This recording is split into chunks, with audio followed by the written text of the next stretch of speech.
Is Justin accusing Blake of taking over his movie because she refused his perverted script additions and edit?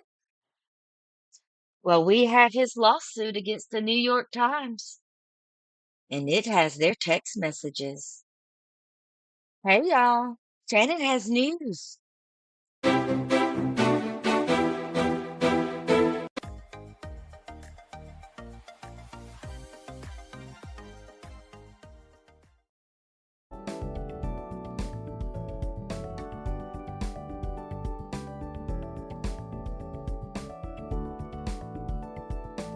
Okay, it says plaintiffs, Wayfarer Studios, LLC, Justin Baldoni, Jamie Heath, Steve Sarowitz, Melissa Nathan of the agency group, Jennifer Abel, RWA Communications, Jed Wallace, and Street Relations Incorporated.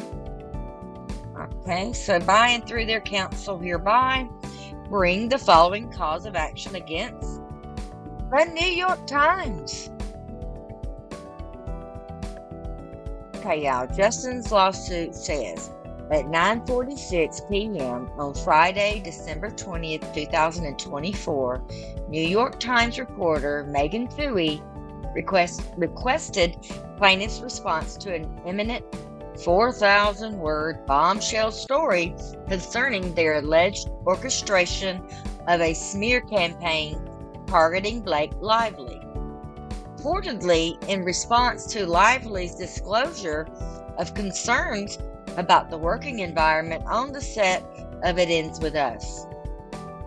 The film's production company, Wayfarer, its principals, Baldoni and Heath, and its public relations representatives, Nathan and Abel, were asked to provide on-the-record comment and to notify the Times of any inaccuracies by noon the next day, on December 21st, 2024, a mere 14 hours, and criticized both Lively and the Times' reliance on cherry-picked and altered communication stripped of necessary context and deliberately spliced to mislead.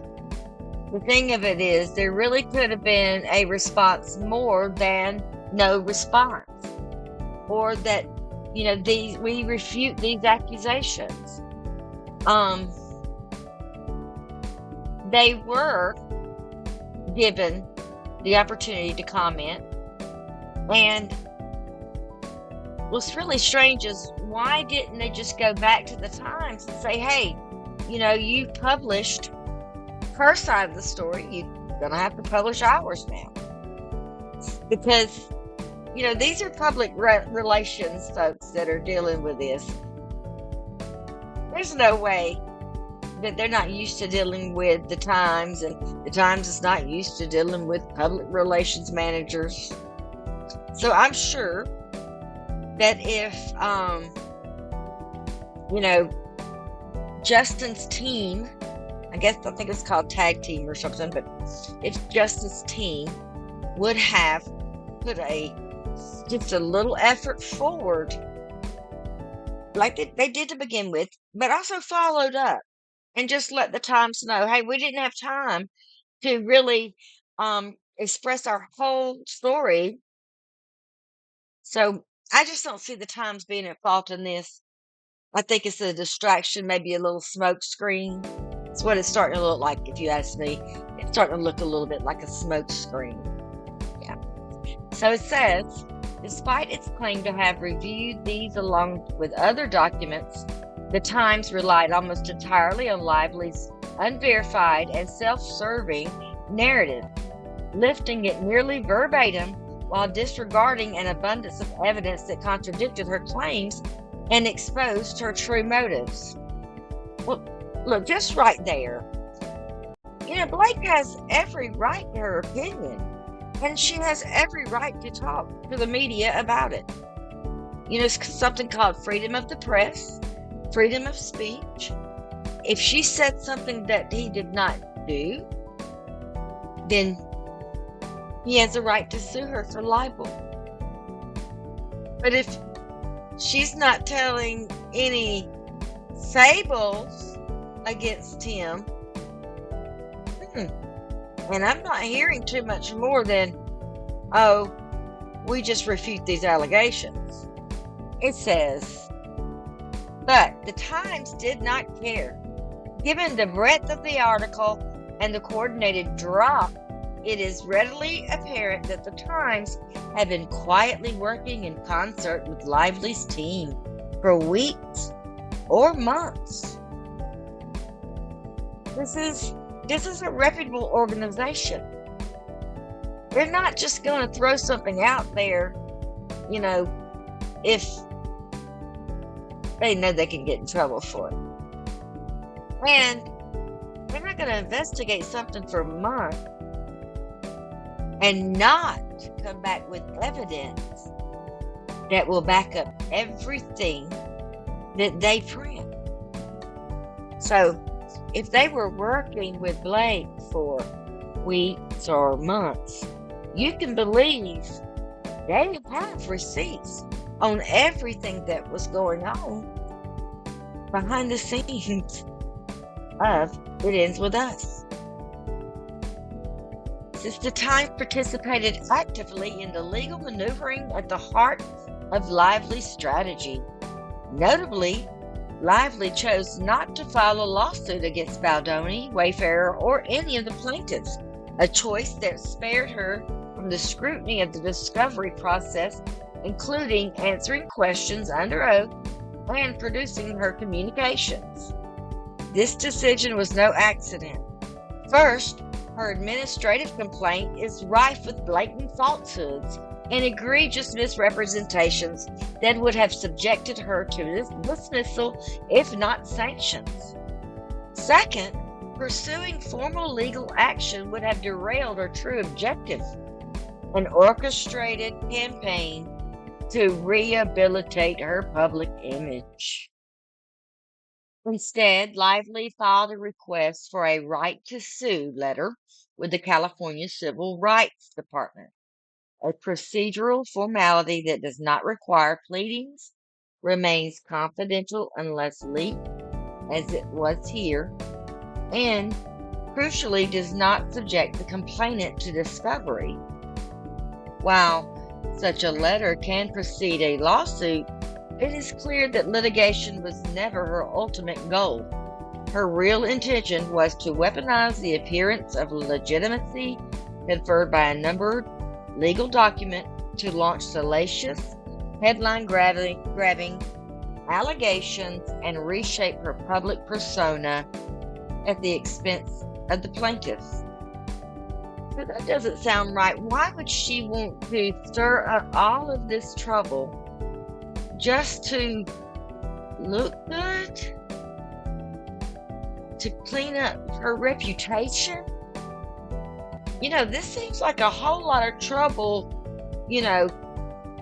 throwing somebody else off a cliff just to make yourself look good. It's not adding up right now to me, y'all. It's just still not adding up.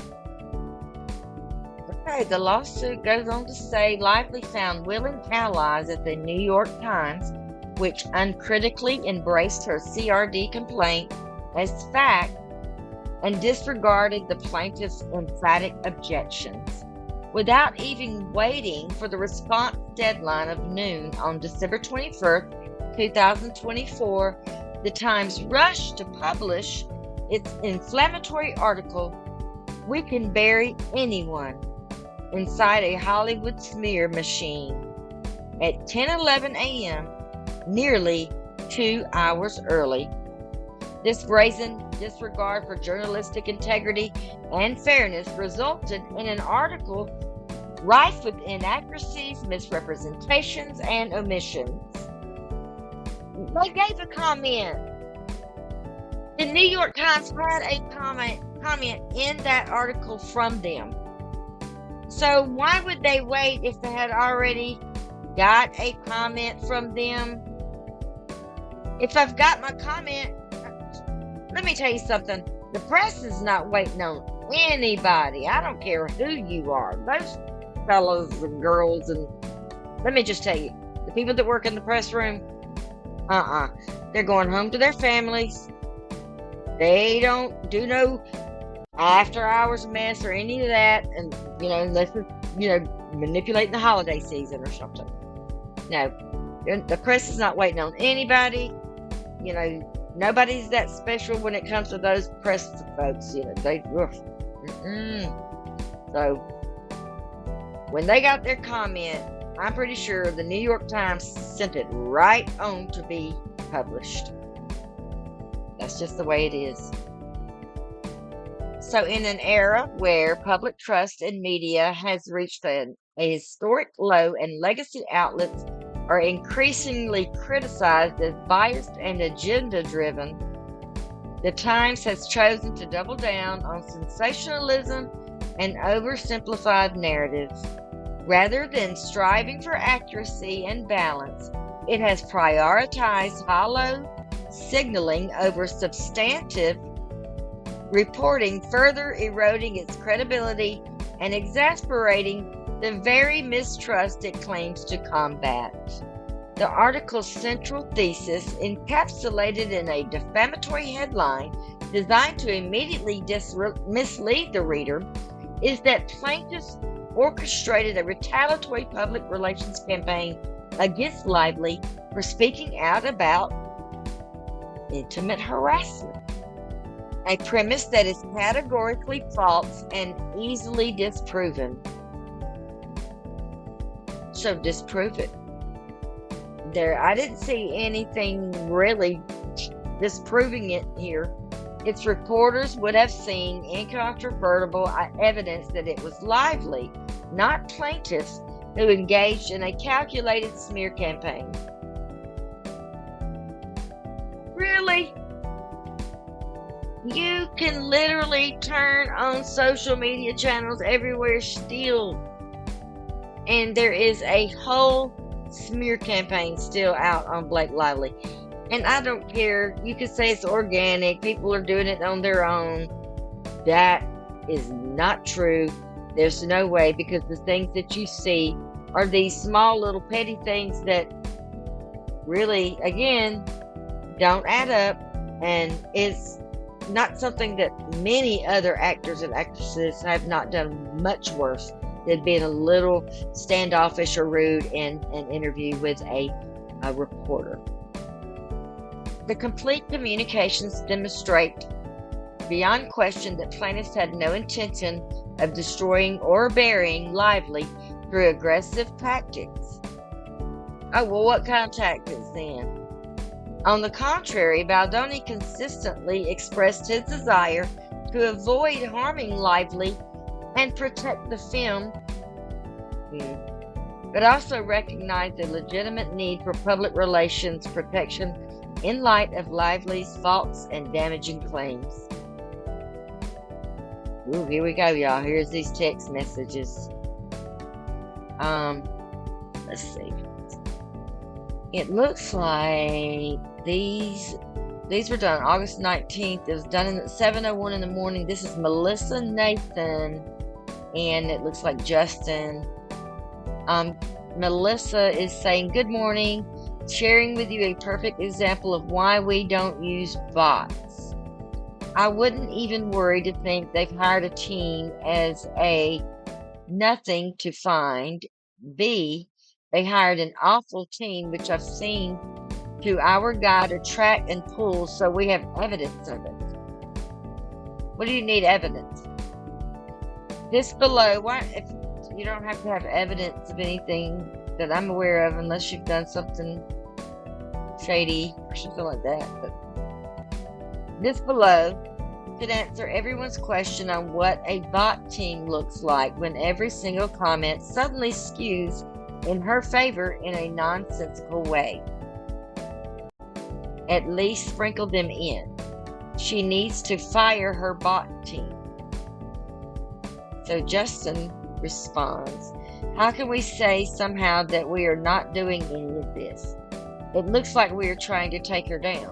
Well, yeah, it looks like that, because is that what you're doing? I mean, This text doesn't say anything to me except for, oh my goodness, they're going to find us out. Is there any way that we could just find a way to not get caught doing this? Can we just find a way to just prove that it's not us? Because it seems like she may be onto us about this smear campaign. That's what it sounds like is happening to me in this conversation. Something like that. Let's read on. We'll see. This is bots. So the bots are taking over, maybe? Well, Justin says, okay, please monitor. Things I'm more worried about is that we are planting these stories, which is not true, obviously. Why does he have to tell her it's not true?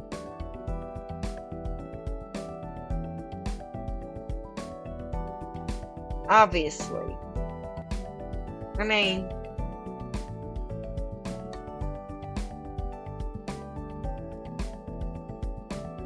he's worried that they're planting these stories. Why is he worried that they are planting these stories if he did not know anything about anybody trying to plant stories? So Jen Abel says, this is her response on here, chiming in here. The people saying that there are bots and this is a PR play on your side is a minority voice compared to the thousands and thousands who are calling it what it is and reacting to Blake's own actions and interviews. We never want that. It sounds like that they did start something, but maybe the bots took over or some others just jumped on the bandwagon. It says, we never want the action of the minority to dictate what we do on our end. We have to always look at the big picture, which is still enormously on your side. But I do see a want and need from fans to move on. People are now commenting that they are bored with the many articles still coming out about this drama. When we move on, they do too. Move on from what? What do they need to move on about? He says, when we move on, they do too. So we need to find ways to keep elevating not just the DV reaction, but also the other things in your life like family, being back home, and Wayfarer. That's not tone deaf, in my opinion. It sends the message that you are focusing on what really matters, and that's what we will help with the Blake narrative too, my point of view. Well, it just sounds quite like they are doing cleanup. Cleanup of what? What has Justin done that they would need to clean up? Tag team. And I think this means the WO right there. I think that means without Justin Baldoni. This is Justin Baldoni's PR without just, I think. And it looks like they may have screenshotted. Looks like they may have screenshot some articles from a couple of, I guess when one media outlet reports something, the other ones kind of jump on that. So this is probably what happened here when the New York Times reported it. Well, that's what we all do. One journalist might break a story, and then the other ones will, pick up on it. They may be able to find out more information than that journalist did, and it becomes, like a team effort almost when something like that happens, and when something needs reporting on, it could be a really good thing when you're an investigative journalist, because then others might have sources that you don't have, and they may be able to find things out that you can't find out. So when that happens and you're working together like that, then really a lot of problems get solved, things get uncovered, that should be uncovered. It says, it ends with us, Sony chief praises Blake Lively for advancing the conversation around domestic violence. Of course, yes. See, they messaged me 5 minutes before this went up. So, exclusive, Blake Lively was really impatient on It Ends With Us, set as drama rumors swirl. Tensions was so obvious. So glad Blake, this is Jamie Heath responding, right, this time. And Jamie is named in the lawsuit of Blake's too. He's one of the fellas that she's accusing of inappropriate behavior on set. Very inappropriate behavior, though. Well, he says, so glad Blake was praised. Let her get a win. It would be nice to have a Sony executive praise Justin. What the puppy? Okay. What? So, hey, why are y'all jealous of Blake getting a little bit of praise from the bosses?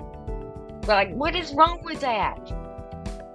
Like, no, Justin should have it all.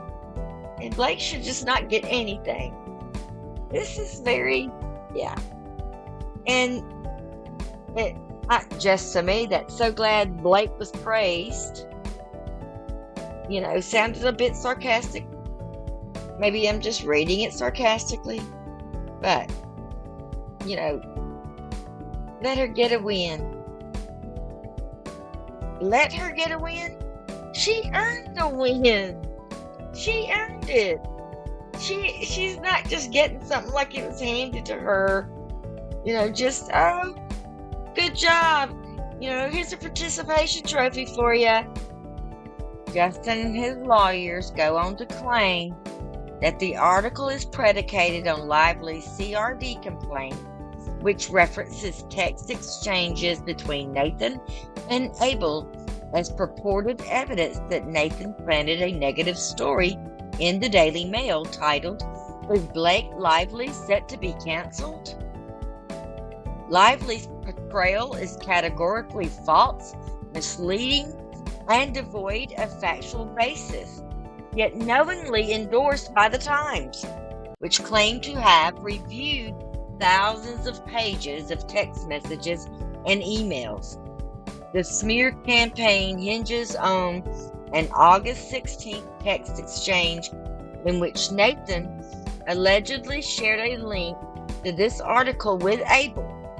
The text exchange shows Abel responding, "Wow," followed by, "You really outdid yourself with this one." To which Nathan allegedly replied, "That's why you hired me, right? I'm the best."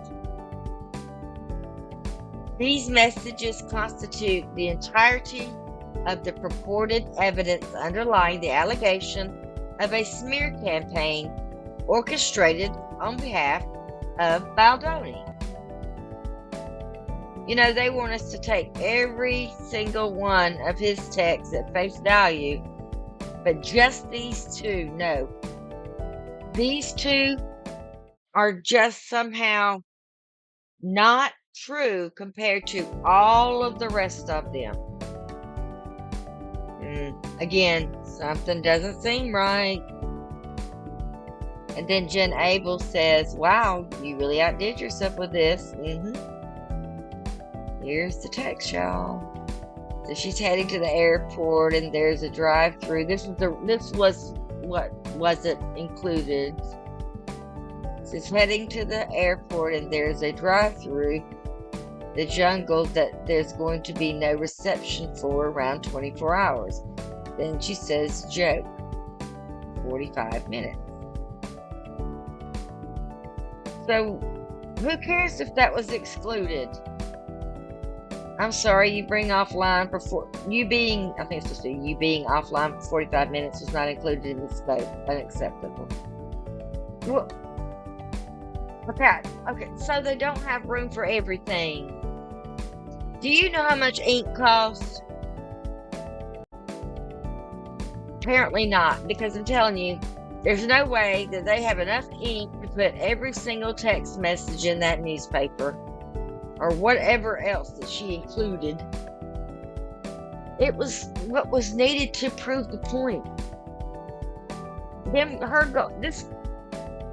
going to on a trip or wherever she was going through the jungle, joking about going through the jungle, that had nothing to do with what was said earlier. She wasn't joking about the smear campaign. She was joking about being in the jungle for 24 hours. Justin's lawsuit goes on to say, the Times, however, was aware that these text messages were unscrupulously altered and selectively edited, enabling both Lively and her team and the Times to propagate a false smear campaign narrative designed to destroy plaintiffs. Specifically, in the immediately preceding text exchange on August 16th, Nathan forwarded a screenshot of a message from a reporter informing her for the first time of the Daily Mail article. In response, Nathan wrote, "Damn, this is not fair because it's also not me." So what is you? If this is also not her, then what was her? Which ones were her? These weren't, she said.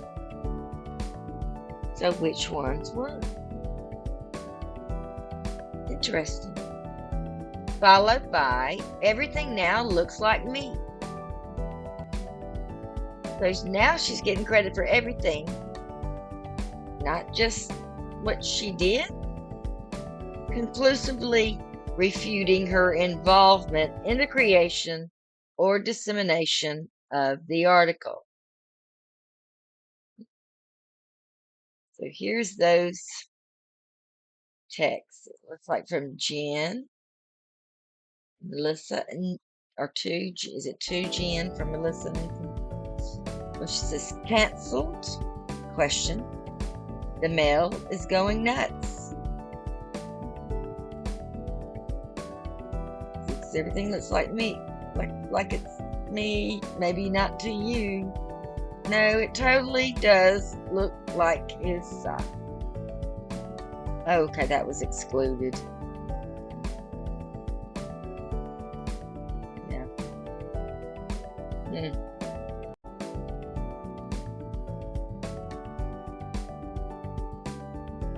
Interesting.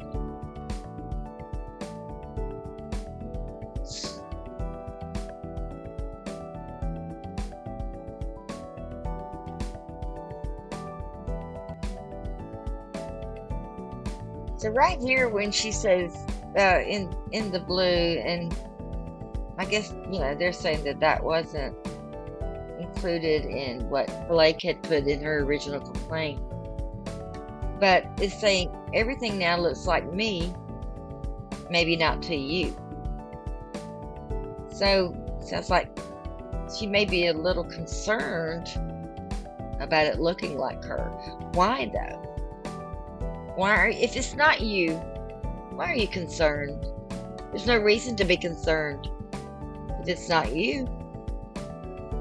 Since further evidence of the Times' complicity arises from its apparent endorsement of the criminal alteration of these text messages by Lively. After Nathan forwarded a screenshot of the article's link, Abel responded with, "You really outdid yourself with this piece," adding a upside-down smiley face to indicate the sarcastic nature of her message. And I guess they're saying the upside-down emoji is commonly used to convey irony, sarcasm, joking, or a sense of goofiness or silliness. Well, they found it very funny. Looks like they found it very funny. I bet Blake was not laughing about this. I bet she did not find this funny at all. Any of it. If what she's telling is the truth, and it sounds like it is to me, everything sounds like a really good smokescreen for what really happened. Basically, just a cleanup. Seems like just a cleanup to me. A cleanup of as much as what might be salvageable of Justin Baldoni's career. In her CRD complaint, Lively deliberately excluded not only the preceding screenshot of the text exchange disproving Nathan's involvement in the story, but also the upside down smiley face emoji, which fundamentally alters the sarcastic tone of Abel's message and misleads the reader into interpreting her response as serious. Well, or that she found it funny. This omitted context is critical. Yeah, it is critical. They're getting a kick out of it. It's real critical. Sure is. As it demonstrates that each subsequent message in the exchange was similarly intended as sarcasm, including Nathan's statement. That's why you hired me, right? I'm the best. Well, again, being funny. Maybe not lying. Maybe she thinks she is the best. Maybe that is why it was hired. But maybe she still finds it funny. Further review of the text message exchange, also excluded from both Lively's CRD complaint and the Times article, unequivocally shows that Abel and Nathan were engaging in a sarcastic and joking manner, as evidenced by the use of the ha-ha pat-back reaction. When read in full, the exchange reveals Nathan and Abel engaging in facetious juvenile banter, not conspiring against Lively. Okay. Or it could be that they're just having a ball conspiring against Lively. The Times relied on Lively's CRD complaint and, based solely on this exchange, intentionally duped readers into believing that Baldoni orchestrated a smear campaign, purportedly using Nathan and Abel as his accomplices. Indeed, the Times, like Lively, misrepresented these communications to support its salacious and unfounded smear campaign narrative. This calculated distortion underscores the article's lack of credibility and its reliance on sensationalism over substantive proof. This lawsuit says any negative press about Lively was unequivocally a consequence of her own actions. Even the Times itself acknowledged Lively's public missteps in an August 17, 2024 article titled, "It Ends With Us, the Press Tour Drama Explained." In it, reporter Shivani Gonzalez observed, Lively's promotion of the movie has included a push for her new hair care line, discussion of the clothes in the movie, and response to questions about abuse, which have been criticized as shallow and tone-deaf. Baldoni, by contrast, has emphasized the importance of raising awareness of domestic violence and providing resources for those in similar situations. You know, I don't understand why they have a problem with how she is handling the press of this movie. She's handling it like a girl might handle it instead of like a male might handle it. Look, Justin Baldoni is an actor. If he is out there giving anyone any advice on domestic violence or anything like that, you know, he's not a doctor. He's an actor. He's playing the part of someone who is out there raising awareness of domestic violence. It could be, listen, It could be something that he is just completely and totally a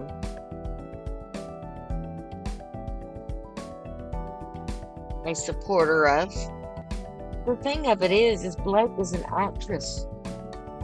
She is playing the part of a woman that owns a flower shop. She's promoting clothes that are kind of floral in nature, it would seem to me. So that's probably why. And it is a movie. And I get that you would like to think of yourself as someone who's making a huge difference in the world by the project that you're putting out. But there has been a lot of talk that there are a lot of intimate scenes in this movie. And some have said very intimate scenes. So if your objective is to fight domestic violence and bring awareness to domestic violence, then you think you're going to be able to do that by having a movie filled with intimate scenes. And then you think that because Blake is handling things the way maybe a lady might handle them, a female might handle them, an actress might handle them that's doing marketing, you think there's something wrong with that.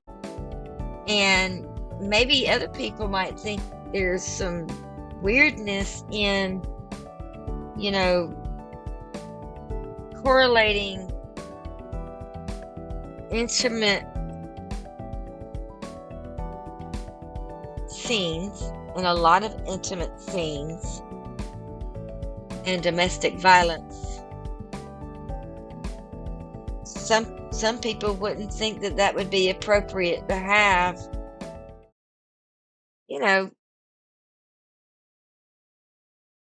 where it looks like the intimate scenes are just as important as the domestic violence part of the film. Oh, well, okay, it looks like these texts are from Melissa Nathan and looks like they're referring to Jed Wallace. Okay, so these say, we didn't tell Jed to go after the idea that her promo was inappropriate. That happened organically because people saw the actual movie and were like, wait, what? This is a movie about domestic violence, and they wore florals too. So,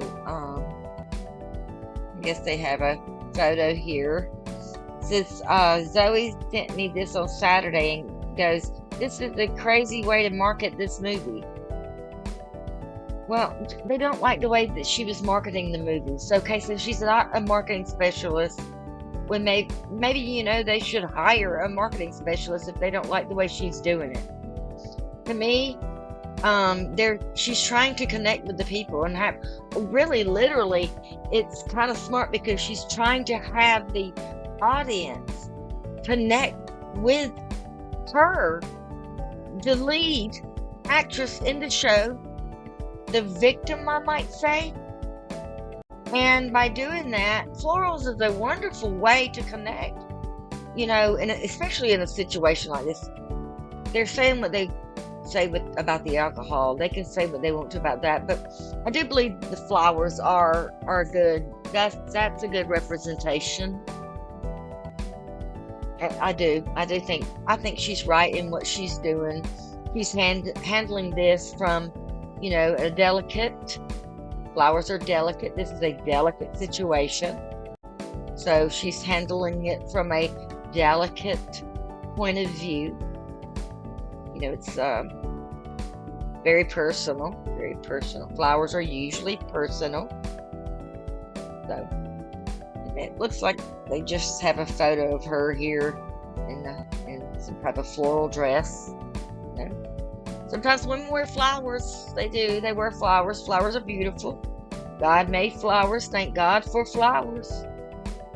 So yes, florals are beautiful. And here it says, like, come on. We had nothing to do with that. What did you have to do with then? Didn't have anything to do with that. Which ones did you have something to do with? Okay, let's see. We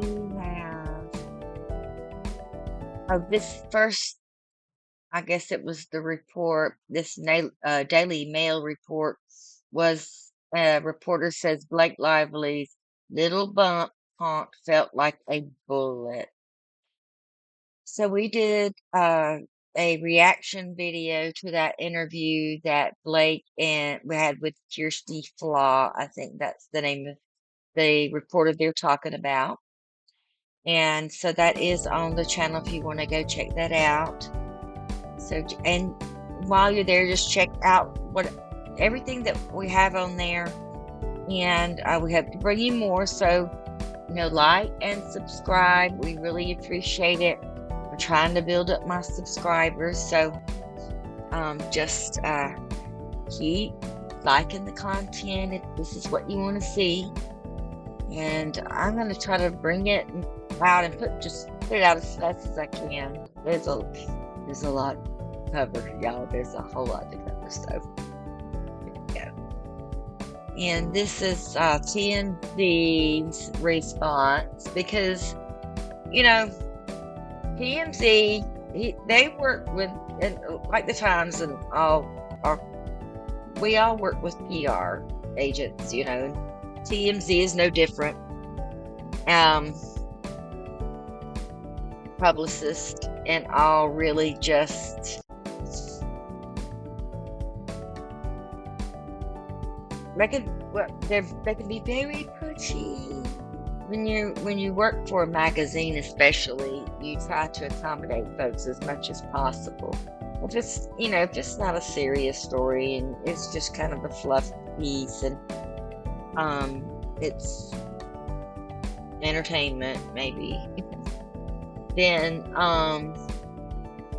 you try to accommodate the subject as much as possible. And sometimes that may even include doctoring your front page. It's just some of the craziest things that you have to do. If you're working in kind of, I think, entertainment magazines and things like that, that kind of reporting and all, and I guess they have to do that kind of really to get the contact, get the sources, cooperation, get the cooperation. So to bring out a good story, you do have a lot of journalists. You never hear a good story. You never hearing about anything good. Well, journalists do try to do some good stories sometimes, but it's hard to do good stories if you can't get any cooperation from the subject. Well, TMZ is laughing their butt off.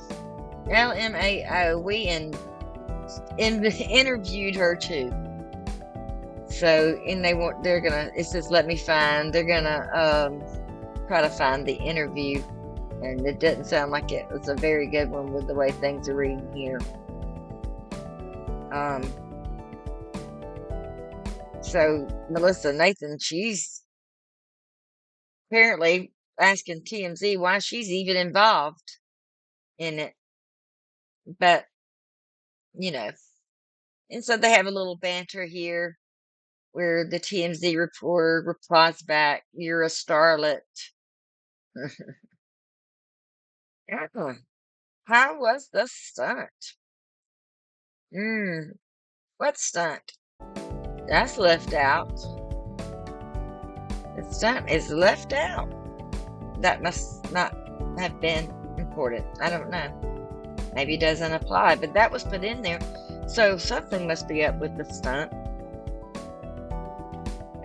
So the lawsuit goes on with Lively's marketing efforts, which included encouraging audiences to grab your friends, wear your florals. Well, yeah, the star of the show, if I'm not mistaken, owns a flower shop.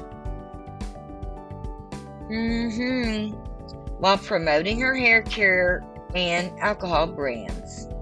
She's going to do that anyway. She's going to do that anyway.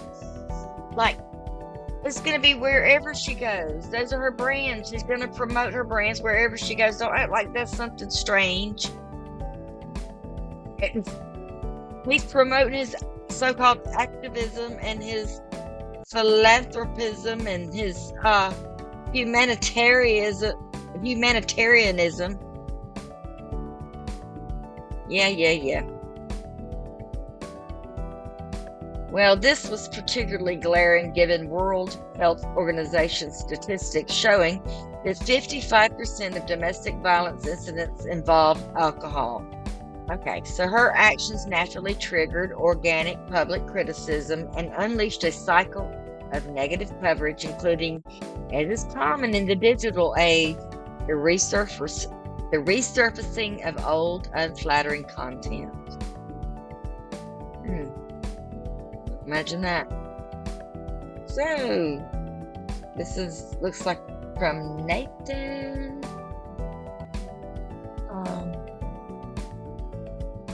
Melissa Nathan. An update. We didn't tell Jed to go after the idea that her promo was inappropriate. Okay, so Jed was named in the lawsuit as well.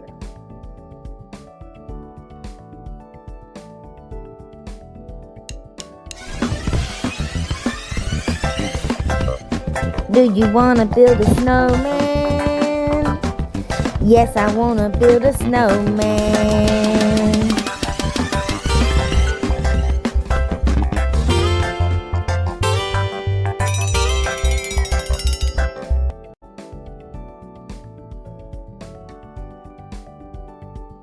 Listen, a film is always good when it brings about good things. We want every film to bring good into the world. We really do.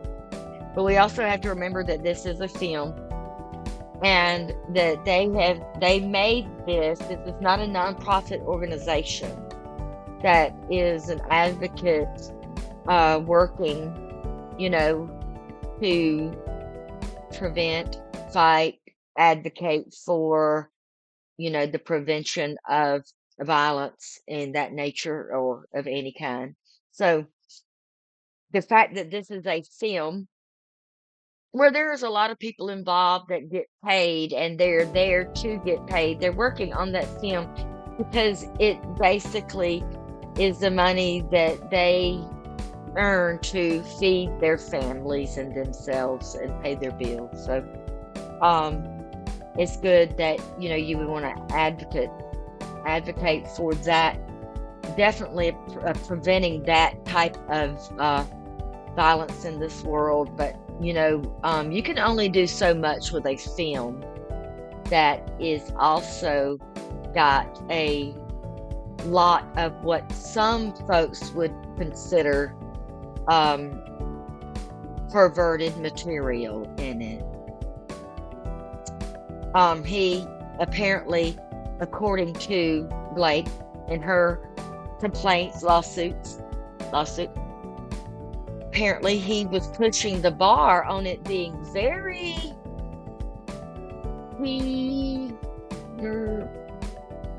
you know what I'm saying, that he was really pushing the limit on some of the things that he kept adding to the script that she had to take over. Wonder why her and her husband would have to take over a script Maybe because somebody was being perverted. Allegedly.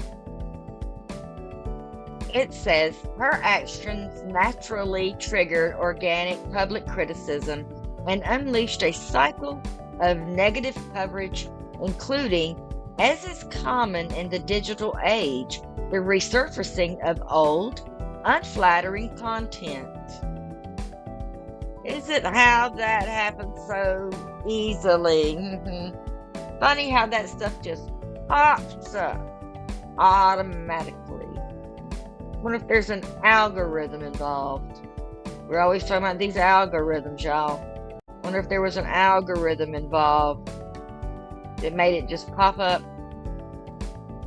Who knows? Who controls the algorithms? Who controls these bots? Things like that. Just there's an interest in somebody.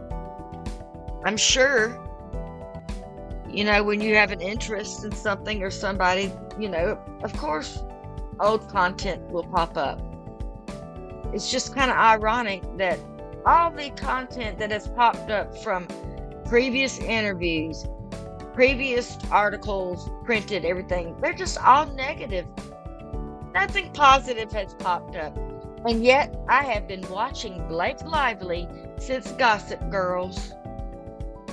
The shame in wearing florals when you're a female. Oh my.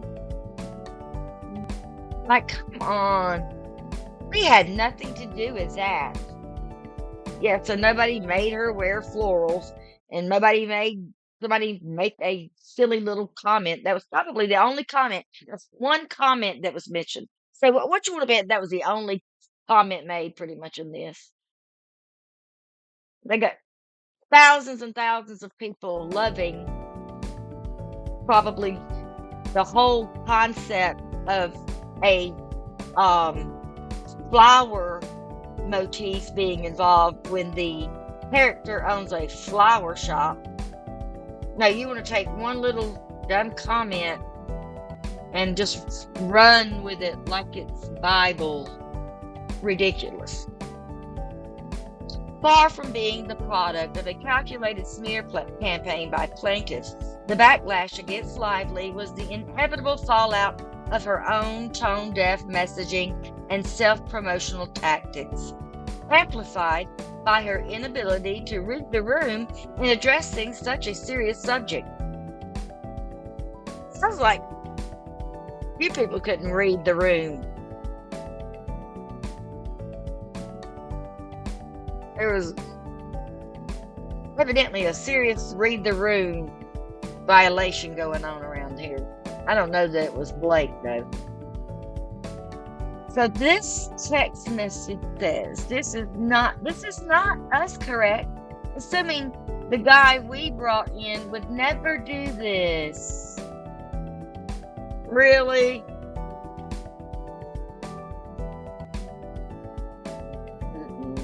Also, no one even pays any attention to this person past 2005. Since none of us would ever do this. Also, no one even pays attention to this person past 2005. He is not relevant. He does not create a news headline. He does not get picked up. He is just now a troll. Oh, goodness. There's not one outlet that would cover anything he said or take it seriously. I think as well as there is the struggle where it's kind of maybe even unbelievable the way that people are turning against her. But they are, organically. There's a period and then there's a capital, right there, organically. It's organic. She's blown herself up by her own actions.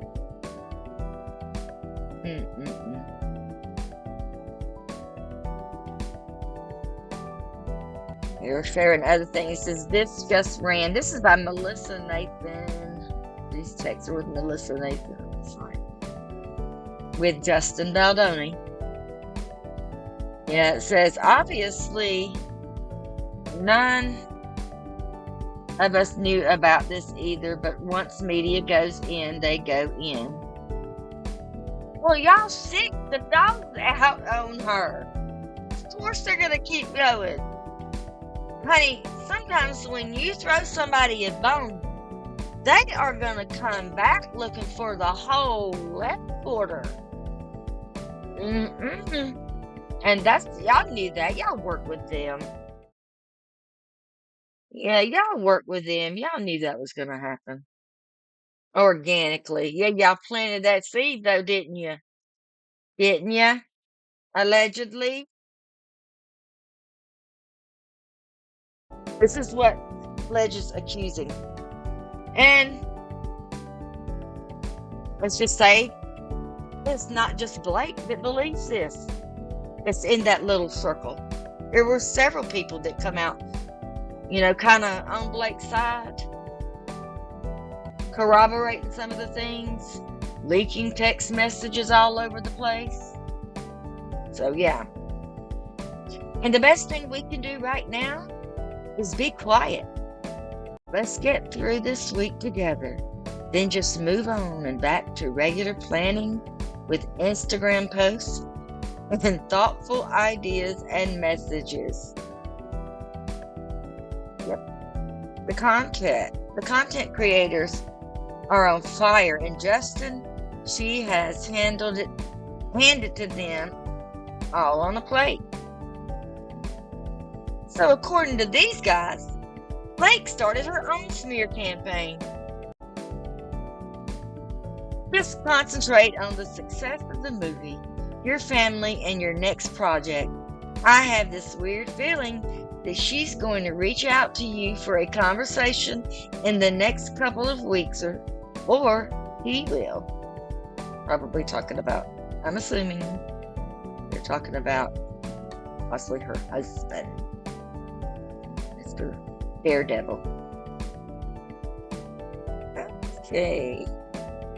So this is the tag PR team there. A text from them. It says Blake Lively fearing for her career amid it ends with us backlash. So I guess they're sharing an article, headline of an article from Moi. So God is, oh my God, God, I'm so over this. I'm sure Leslie thinks we placed this one as well. Yep, and the same. So these people allegedly started a fire, and now because the blaze has got out of control, you're just like, no, not us. Wasn't me. It was the one-armed man. Justin is saying, y'all, that the article also deliberately ignores that Lively's publicist, Leslie Sloan, of Vision PR, once backed by Harvey Weinstein, seeded stories critical of Baldoni, including that Baldoni was a perverted predator ahead of the film's release. Sloan did so even while Nathan attempted to cooperate in good faith. I'm using these words because YouTube will not allow us to say these other words without canceling us, or we would get in trouble. And I just don't understand why we can't use these words, because it's not our fault that they cannot fix their algorithms, or they cannot control who is on their outlets. We should not have to suffer because they have trouble with crime being committed on their territory. Because I'm not committing crime. I'm actually trying to give victims a voice here, and they are the ones, by not allowing me to use the words that are appropriate for the situation, naming just how critical some of these things are, they're just sweeping the victims' voices under the rug, looking at things through rose-colored glasses, and that's not always a good idea at all. No, not when it comes to things like this. So that's why these words that I'm using seem kind of strange. I mean, of course, some of them are appropriate, obviously, too, but Yeah, that's why I'm using these words, in replace of these actual words that should be used because they're more correct. But we just gotta cooperate the best we can, and hopefully things will change. Hopefully they will be able to recognize that it's not a good thing to silence victims, or the appropriate language to use when it describes, their struggle and what they're going through, what they have been through. So ahead of the film's release, let's see. It says that Sloan did so even while Nathan attempted to cooperate in good faith. Oh goodness, now these text messages are small. Y'all, I have to get up to the screen here. So it says, yes, please, as the info is all wrong.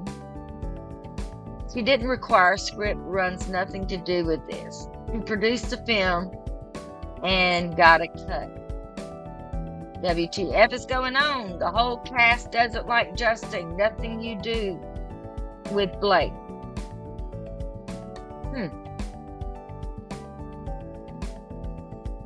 That's strange. The whole cast doesn't like Justin. Nothing you do with Blake. Nothing to do with Blake, I bet. This is what Leslie Sloan is saying in here. I guess this is what was omitted. They're saying that some of these things were omitted in these text messages here. Okay, like I said, the reporting is that there were issues between her and Justin, as well as others.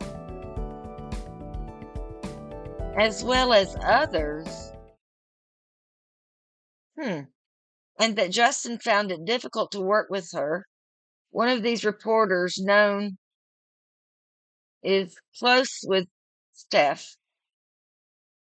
Stephanie Jones, it says, because they used to always get Tom Brady, Giselle,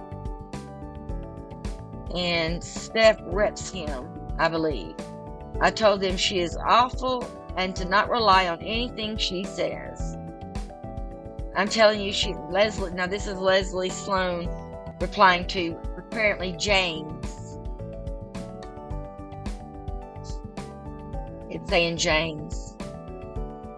I'm telling you, she's a liar. They are panicking as the whole cast hates him. So they want to run something based on the reporting, and I want to shut it down, but need something to shut it down with. I know she's a liar. I just need to get my editor on board because she has 3 reporters feeding her bull from LA. I promise she is. Now Leslie says, I promise she is lying. This will not look good for your site. The entire cast, I will have to go on record. Can you give me anything at all on what the issue is then, if it's not her and it's not him? Or if it's her, if it's not her and it's him? And Leslie responds, no, I'm on a plane, in the plane, and this needs to hold. He says, sounds good. I'd like to clear this up. So circled on here, it says, I guess the response, maybe, from James. She said the whole cast hits Justin. This has nothing to do with Blake. Oh, and see, hits, I think it's supposed to be hates right here. Yeah, she said the whole cast, I think, hates Justin. This has nothing to do with Blake. And now she's saying that Blake was SA'd. Why wouldn't she say anything about that then? She knows she is full of it. She told me that the whole issue was that everybody hates Justin. Nothing about Blake and Justin. She said it was nothing to do with Blake. Okay, this is a message from James to Melissa Nathan now. If they're talking in regards to the conversation he had had with Leslie Sloan. Goodness, y'all, this is a web of craziness. But this is what happens when you try to stand up for, against corruption. If all this allegedly occurred with the inappropriate behavior and I'm not condoning anything that Blake may have done, as in trying to as in being rude or being, a little standoffish and things like that. I'm not condoning any of that. But anything that she's done has certainly not deserved what she's alleging was done to her on set. It just looks to me like that might be why she had to take control of the situation and even bring her husband in to help her do so.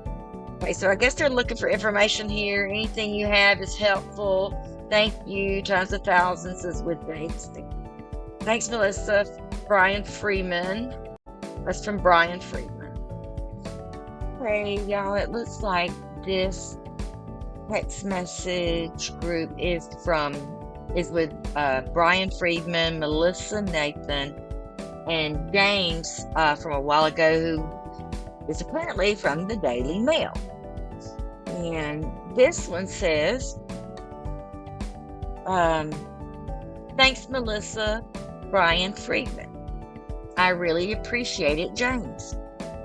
And then James says, Brian, it will be easier to send you the screen recording of our conversation, which I scroll through slowly in the conversation. You can see that Leslie bashes Melissa, tries to get me to say that Melissa was planting stories and bad-mouthing Blake. She also goes off calling Stephanie Jones a liar, and never once does she mention anything about the perverted harassment. And it says here is, I guess, the text messages.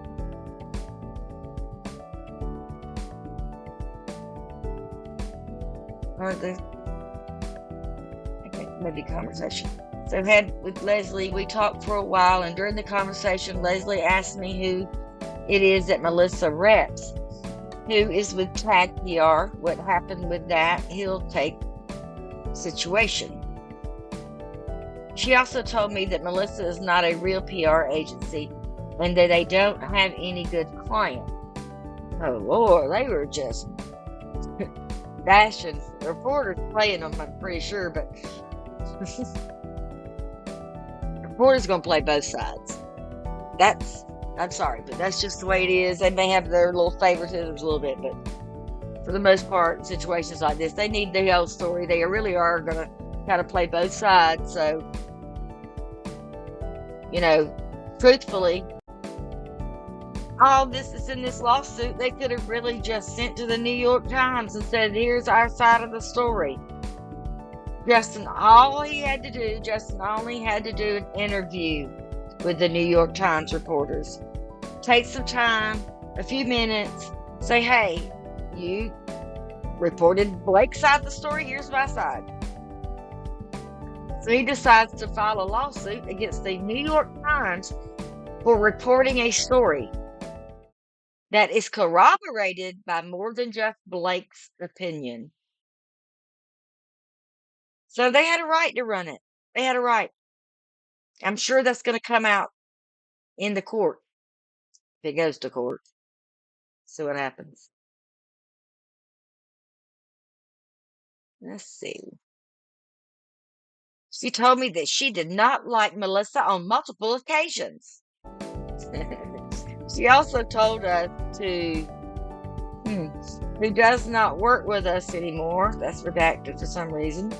She also asked about Steph Jones, who she was, what she did, who she was, what she did, where she works, who she works with, or who works with her.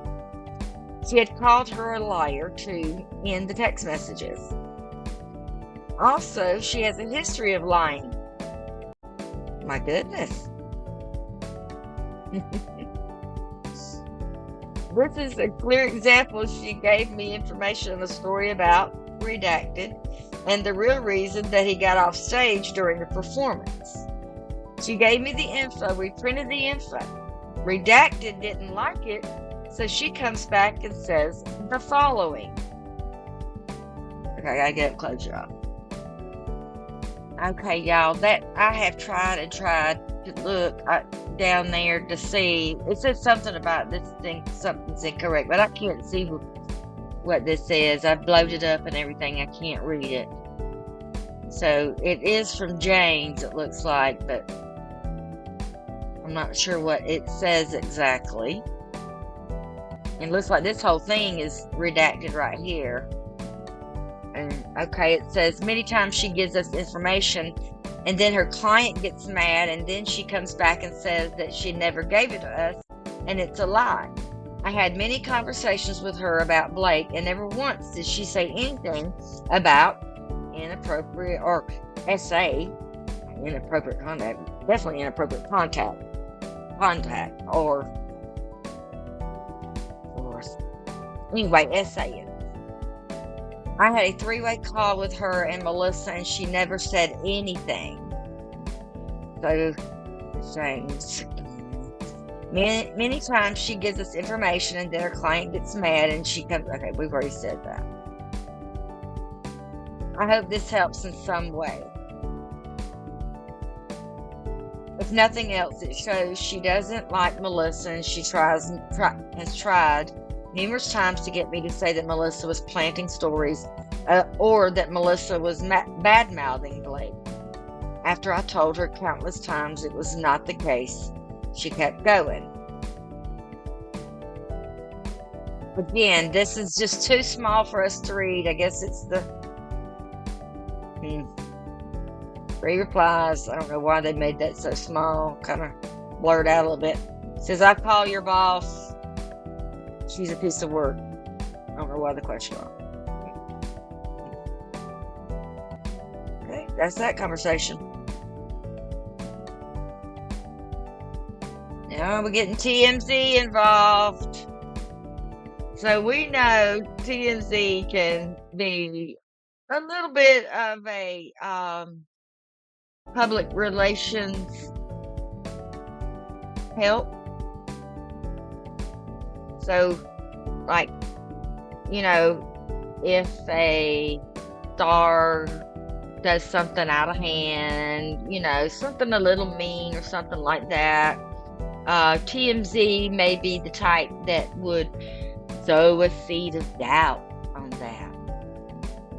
Like, when Sylvester Stallone got in trouble on Tulsa King for calling folks fat and ugly. Some of the background actors on there, one fella in particular that had to use a cane. TMZ, was on there saying, I just doubt that because, nobody was reporting it. But the truth of the matter is everybody was reporting it.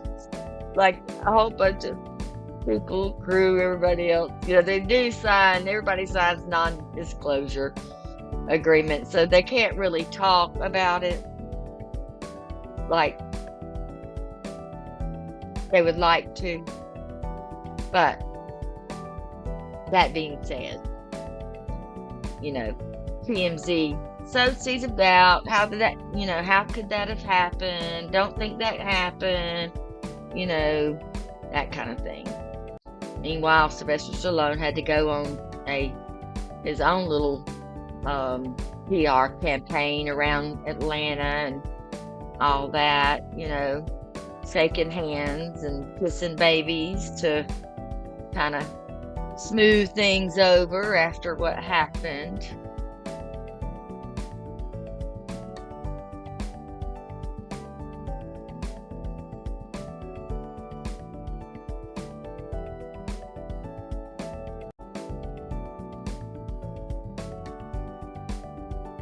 So, if nothing happened, I wonder why the head of the studio,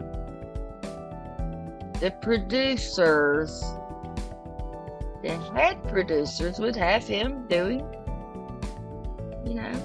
clean up, Well, you know you can't believe everything you see on TV.